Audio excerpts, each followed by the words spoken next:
Saudi वजारत दाखिला ने कहा है कि कोरोना करंतना या आइसोलेशन की खिलाफ वर्जी पर 2 लाख रियाल तक जुर्माना और कैद की सज़ा भी हो सकती है।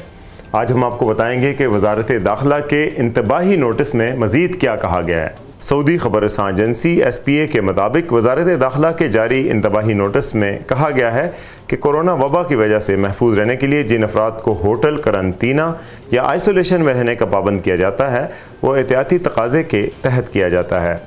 मुकर्रा उसूल की खिलाफ वर्जी के मुर्तकिब होने वालों को 2 लाख रियाल तक जुर्माना या 2 बरस कैद या बैक वक्त दोनों सज़ाएँ दी जा सकती हैं। बयान में कहा गया है कि पाबंदी की दूसरी बार खिलाफ वर्जी के इर्तिकाब पर सज़ा दुगनी कर दी जाएगी।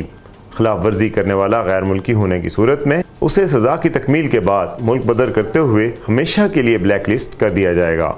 इस हवाले से मज़ीद तफसीलात और इस तरह की मज़ीद ख़बरों के लिए देखते रहिए urdunews.com।